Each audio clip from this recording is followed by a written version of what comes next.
بيبدأ الفيلم بكلير الأسترالية اللي قررت تسافر لوحدها علشان تكتشف المباني الألمانية. وتاني يوم دخلت مكتبة ومسكت كتاب فيه صور مش ولا بد. وبعدين وهي ماشية بتلاقي واحد بيقع منه كتب، وهي بتمسك له طبق الفراولة علشان يلم الكتب، وبيقول لها ما تاخديلك واحدة، دي حتى بتساعد على حل المشاكل.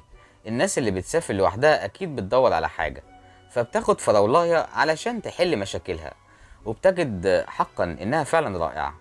وبيدردشوا مع بعض شوية وبنعرف إن اسمه أندي. وبعدين وهم في آخر الشارع بيبوسها وبيقول لها سعيد بمعرفتك. عادل إمام جدا في نفسه، وبتسأله على مكان وبياخدها يوديها. وبيرن التليفون وبتقول دي ماما، بس هي من النوع القلوق. وبيقول لها هي عارفة إنك هنا؟ عارفة. وبيفضلوا قاعدين مع بعض بالليل، واضح إنها عشرية. وبتقول له إنها قاعدة على السطح لو يحب يطلع معاها، وهو بيقول لها لا ما بحبش حد يشوفني. وبتقول له انا هسافر بكره مدينه ديرسدن. وتاني يوم بتاخد شنطتها وتنزل تروح نفس المكتبه، وبتلاقي اندي قاعد وماسك نفس الكتاب اياه بتاع الصور اللي مش ولا بد. وبيقول لها انا افتكرتك عايزه تبعدي. وبيقضوا اليوم مع بعض لحد بالليل، وبياخدها معاه البيت وبيحصل ما بينهم علاقه. وبتقول له اتمنى لو افضل معاك. وبيصحى تاني يوم يروح الشغل، وهي بتصحى وبتلبس علشان تنزل، بس بتلاقي الباب مقفول. وبتقعد تدور على المفتاح ومش بتلاقيه.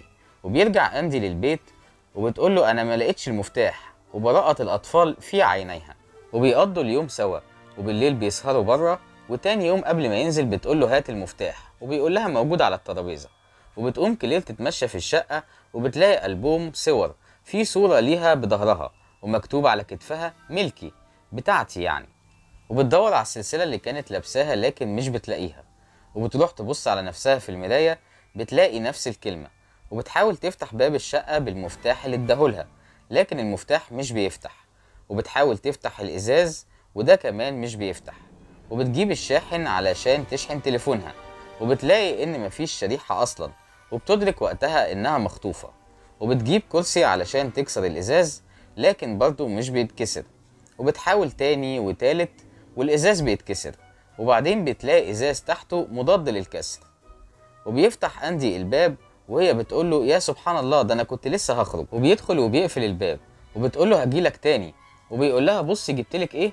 وبترد عليه من فضلك افتح الباب. وبيقول لها إيه البهدلة دي؟ وهي لسه بتترجاه يفتح، وبتقول له فين شريحة تليفوني؟ بيقول لها عملتي إيه في إزاز الشبابيك؟ ده إزاز مقوى، ولو فكرتي تكسريه هسده بخشب. إيه الهبل اللي أنت عملتيه ده؟ الكرسي ده كان جديد يا شيخة منك لله. وبتقول له هو في ايه؟ قال لها انت قلتي انك عايزه تفضلي هنا. قالت له دي كلمه لطيفه في وقت لطيف وخلصنا. وبتقول له افتح الباب ده، وبتتخانق معاه بس هو بيسيطر عليها. وبيروح لباباه وبيقول له مش انا قابلت واحده؟ وابوه بيقول له ناتالي. فاندي بيقول له لا دي راحت كندا، اما دي اسمها كلير من استراليا. وبيقول له ابوه هو انت ايه حكايتك مع السياح؟ وبيرد عليه لا دي عايشه هنا. وبيجيب لنا الفيلم البنت وهي مربوطة في السرير وجسمها معلم مكان الربط. واندي رجع وبيقول لها مش انا كلمت بابا عنك؟ وبيقول لها بعت لمامتك رسالة انك بخير علشان ما تقلقش عليكي. وبتدخل البنت تاخد شاور، وبتلاقي خصلة شعر صفرة طويلة، فبتقلق اكتر. وبترجع للسرير وبيربطها تاني، وبتقول له انا مش هعرف اهرب، فبيسيبها.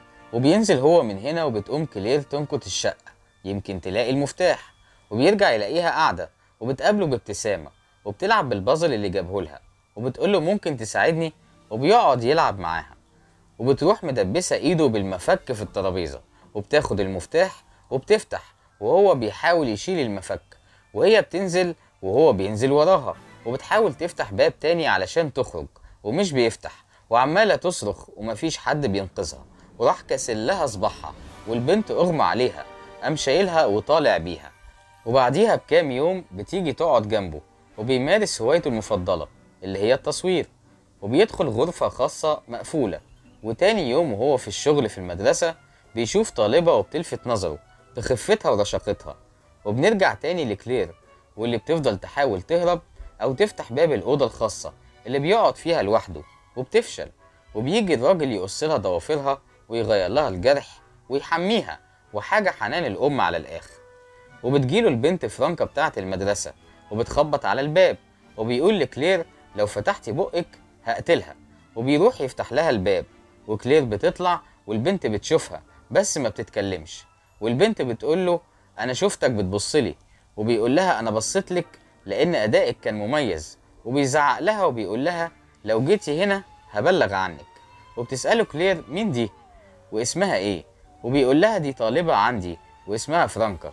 وبيروح يزور ابوه كالعادة وبيبات عنده، وبيصحى يلاقيه مات.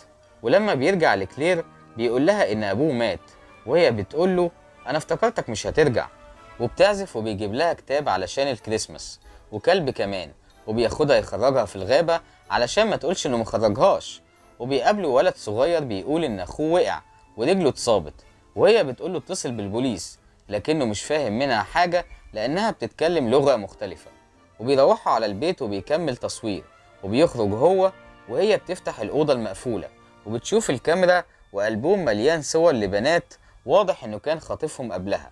وبعدين وهو مروح بيقابل واحدة تانية أجنبية وبيتكلم معاها، لكن بيطلع معاها حد، فخلاص كده الصيدة باظت. وبنلاقي نور عند كلير بيدخل من الشباك وهي بتحاول تشاوله علشان ينقذها، وفعلا الراجل راح علشان ينقذها، بس أندي بيخلص عليه الله يرحمه وبيقول لها عاجبك كده أديني قتلته.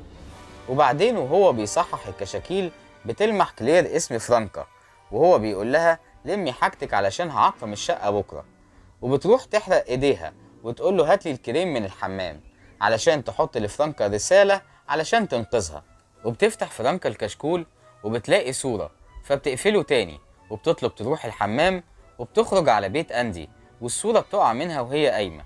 وبتلاقي الصورة واحدة صاحبتها، وأندي بيقول لها هاتي اللي في ايدك ده، وبيشوف الصورة فبياخد بعضه ويطير على البيت، وبيلاقي الشنطة اللي بيشيل فيها المفتاح مكسورة، وبيلاقي كمان الباب مفتوح، وبيدور على كلير لكن مش بيلاقيها.